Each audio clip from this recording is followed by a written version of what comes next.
This is Andi Purewal for Boxing Social in association with Bet4Red, and I'm delighted to Joel Diaz for the first time in a while. First and foremost, how are you? I'm doing great, thank you. It's been a bad year, but now it's great to be back. I'm happy, actually. I'm happy to see that boxing's coming back and things are the ball is rolling again. Tomorrow we have a great card. Last week we had a great event, and things are getting back to normal. So thank God everything's getting back to normal, and we can see the boxing activity, and I'm happy about it. I mean, just to touch on that, seeing the big shows return, seeing the undisputed fights, the Canelo-Plants, we saw Taylor Ramirez previously, even big heavyweight fights, AJ Usyk, Purewal the Free. How much of a relief is it to finally be able to see these shows again being put on in front of large audiences on the back of what's been a very difficult 18 months to 2 years for everybody? Well, it's boxing. I mean, people are not used to watching boxing just at home. Those fans at home, we understand, but there's big boxing fans that like to be part of the crowd, be part of a live event. And now that it's going back to normal, it's great because a lot of people were just watching boxing from home, and it was very limited. The bigger fights were not, the bigger fights like the Canelo fight, let's say like the Fury, those type of magnitude, the magnitude of those events are to be present, and people wanted to be present in these events. And now that things are going back and they're falling back to normal, it's great to be part of them. Let's come on to the show tomorrow night, because I know you've got things to do tonight. Areli Mucino, obviously your charge. What are you expecting to see from her tomorrow night? I actually expect to see the best fight of the night. A lot of people underestimate the women boxing, but when you got two Mexican women fighting, you're gonna expect the fight, because these two girls, they've been in the top of their careers. Mucino, 4-time world champion. Calvo, a top contender, very, very tough fighter. So actually, it's a well-matched fight, and I think that it's gonna be a great fight. I think it's gonna steal the night, because these two girls come to fight. Given all of the talk around women's boxing at the minute and the extra coverage and recognition it started to receive recently, how important is it for Areli to put in a dominant display to make everybody aware of her abilities and to try and capitalise on, like we say, this extra recognition being given now to the women's side of the sport? There's a few factors. One of them is, she just lost her father due to COVID. In July, she lost her father, who was her trainer, and her husband's trainer. So they came to me, and they formed part of my family in the team. I'm really happy because they're very disciplined, hard training people. They really focus on their goals. And second of all, because she's looking for that opportunity. She's at the top. She's ranked at the top for a world championship, and she's looking forward to her 5th world title. She's boxing on the Munguia-Rosado undercard. What are your thoughts on that headline event, Hull? I've watched Munguia grow in the sport, moving forward, stepping up to bigger opponents. And honestly, man, it's a fight I want to see. I don't make a prediction. I can tell you right now, to me, it's a 50-50. If you ask me, it's a 50-50 regardless. I mean, Rosado just came from knocking out one of my boys, Bektemir Melakusiev, to me, was one of the toughest and by far one of the best, 168-pound fighters. And he got caught with a punch after hurting Rosado through the whole first round, second round. But then after that, Rosado used his experience and, landed that punch, who, put Melakusiev down and got him the ticket to be here. So, I think there's going to be a tough test for Munguia, due to the fact that Rosado is tough, experienced, and he comes to fight. Given this kind of run that Gabe's on, not just against Beck, but previously he lost a contentious decision defeat to Danny Jacobs as well, how much of a test does this present to Jaime Munguia? How much more difficult of a proposition will it be in comparison to what maybe people look at his record and maybe take away from that? Like I said, Rosado fought some of the best fighters in the division. Tough, at 168, 160, 154. And all I can tell you is this: I did not think he he lost to Jacobs. Honestly, I thought that maybe he pulled it off. He didn't get the win, but to me, it was a closer fight, and that makes a difference. Munguia has not been in the ring with somebody like Jacobs, and like I said, I'm going to repeat it again. It's going to be a tough test for him, and if he can pull it off, then that moves Munguia to bigger and better things. Moving away from this card and onto another one of your charges, Murodjon Akhmadaliev. He was due to face Ronnie Rios, but unfortunately we've just seen the news today that he's tested positive for COVID, or he has COVID rather. How is MJ firstly dealing with that? But there is obviously the replacement opponent which has been announced now.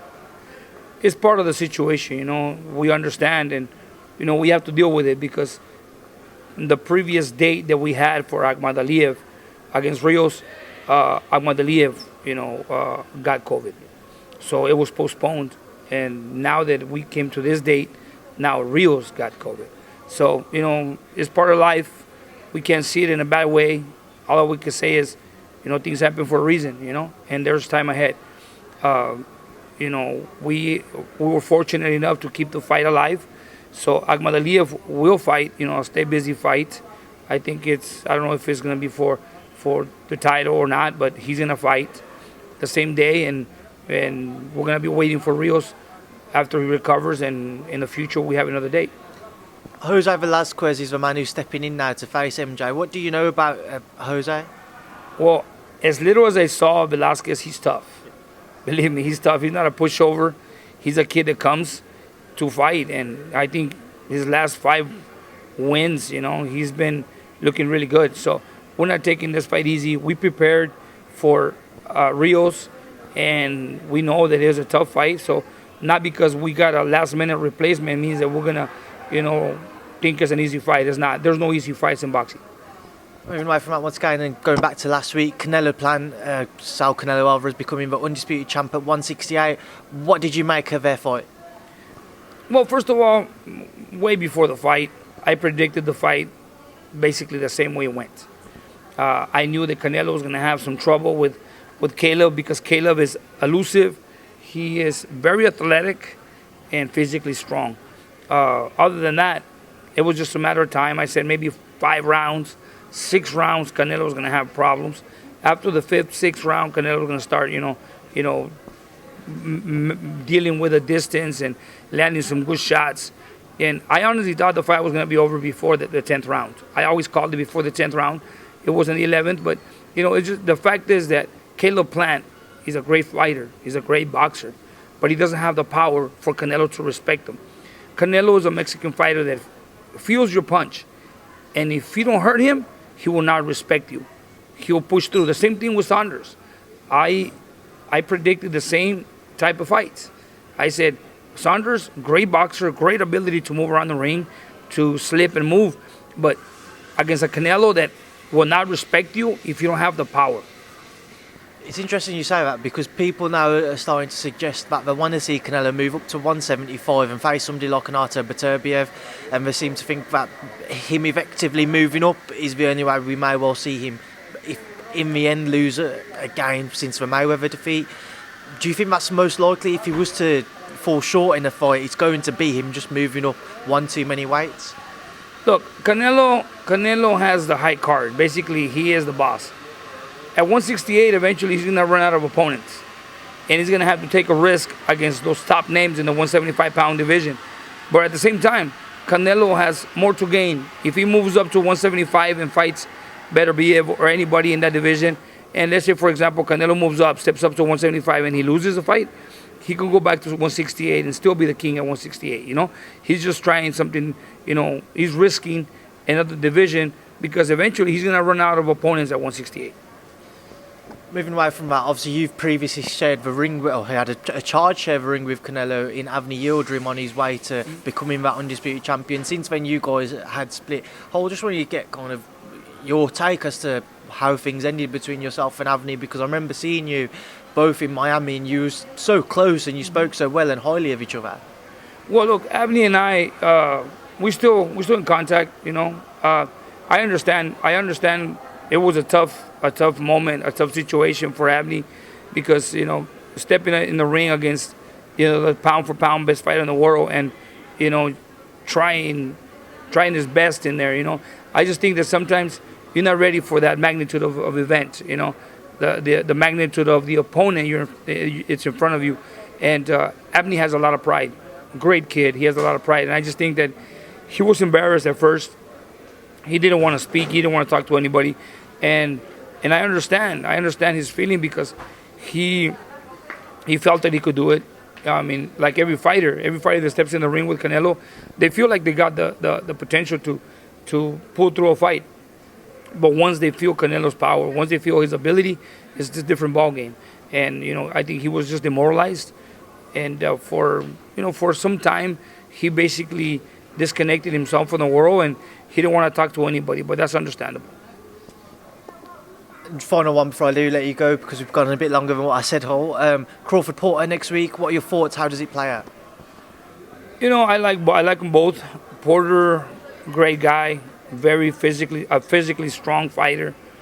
Terence Crawford to me in my list, the best fighter pound for pound in the world, because he's fought everybody out there and he's beat everybody with a great fashion. I think it's gonna be a good fight. I honestly think it's gonna be a great fight. I think, in my prediction, I think Terence Crawford will win a decision, because Sean Porter is strong. I mean, he can fight. He'll push through the fight, and he'll make it a rough, tough fight. He's gonna go through like a warrior. But I just think that Terence Crawford's IQ is a little bit above, because he has the upper hand. He switches lefty and righty, and that's going to make the difference.